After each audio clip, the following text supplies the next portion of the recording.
Yep.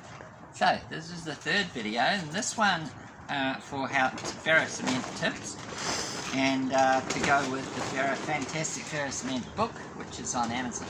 So this is the lacing stage. We've just put all the strips of chicken wire on, and it's just basically sitting there with the prickly bits sort of holding it on. So now we have to stitch it all together. There's at least one layer on each side of the rebar, the reinforcing, and preferably about 3 to 4 layers all up. But there's always going to be some overlap. So now we're going to stitch it, and we use lacing wire is 20 gauge or 0.9 millimeter diameter, and it's just, we found it the best for just being not too stiff and not too weak. So this is how we have mostly put our got the wire into lengths for stitching.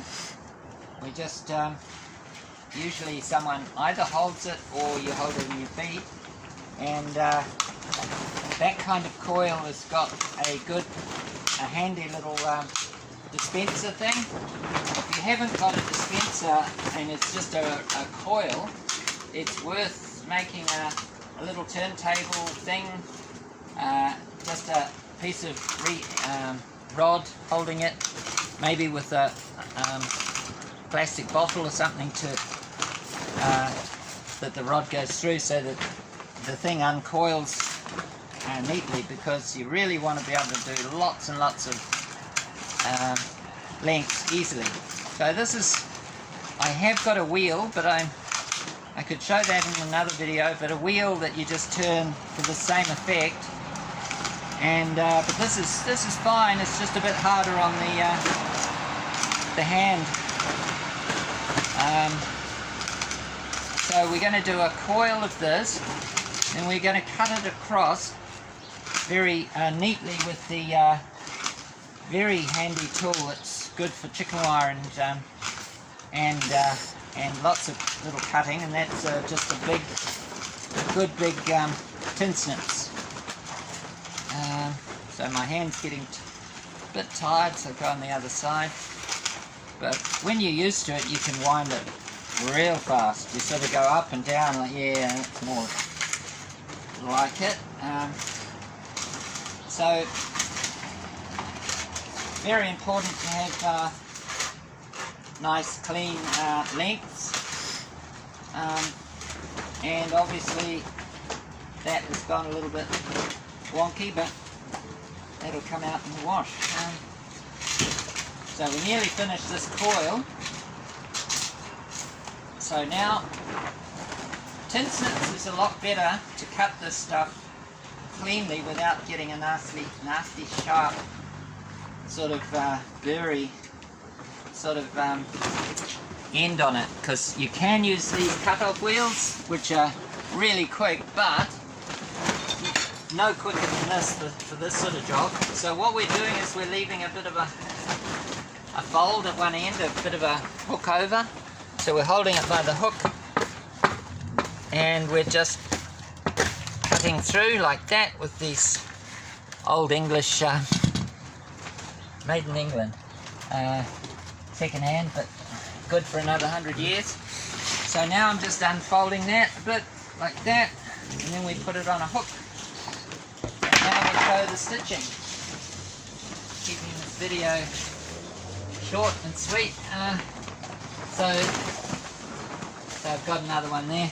So okay, so we grab a length from the bottom, so it just comes out, and we get our needle. Where's the needle?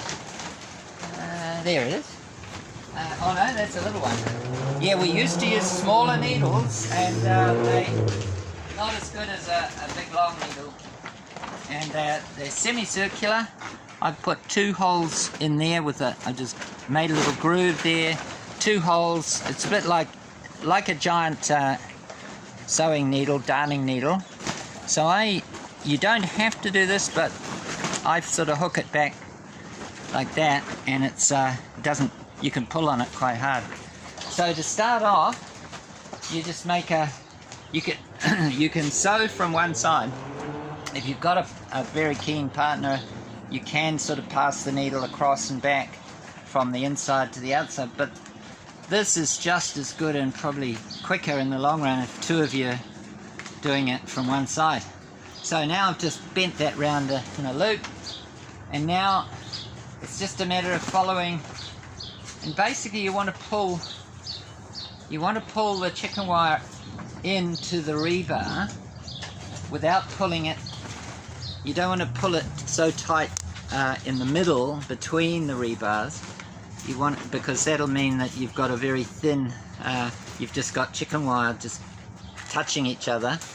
Ideally what you want is chicken wire just separated a bit, and the rebar does that. So we're now just stitching. You can actually do more than one loop at once. You go loop, loop, even 3 sometimes I do, and then you just pull it tight. So it's like being a metal tailor, olden days tailor. Now, there may be a mechanical stitcher in the works, but I've been thinking about it for a long time, and it's quite challenging. So now we're at the end, and all you have to do is pull it out. Either just yank it or be a bit more, yeah, like that. And then you have to join the two, the old one to the new one. So I'm not in the swing of this yet, so the idea is you pull it from the bottom and it just pulls out without tangling. So then I just twist it round about 3 times, 4 or even 4, and then fold it back on itself. So it's just like that, and that's enough to hold it. And then you thread the needle on again, and you keep going. This is the slowest part of Ferrocement. Well, at least the frame. It's probably the slowest part. It feels slowest anyway. So I'm following round the ribs, or the rebar, the thinner rebar here. And it doesn't matter if it's not completely tight, because you can just twist it with pliers to tighten the wires, and same with if you've got little bags, sort of places where the chicken wire is bagging out, you can get the pliers in the mesh and just twist. And needle nose pliers are good for that.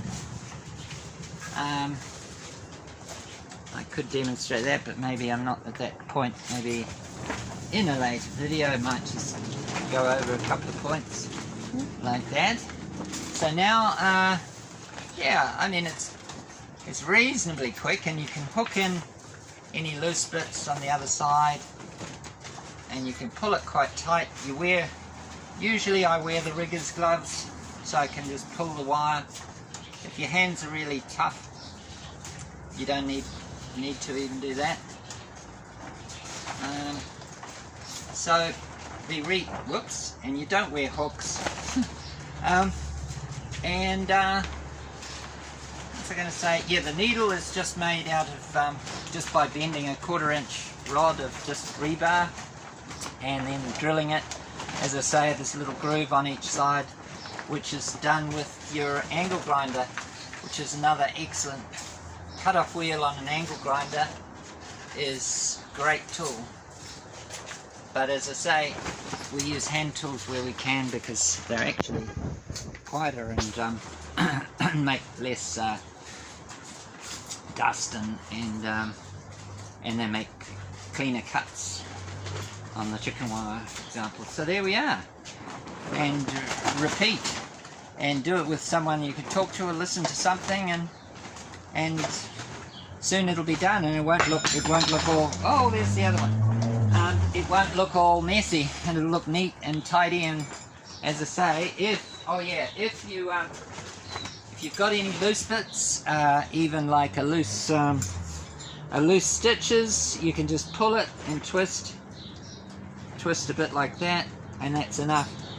And if your chicken wire is sticking out a bit and you want to just tighten it without more stitches, you can just do that and just bend, twist with small enough pliers to get in.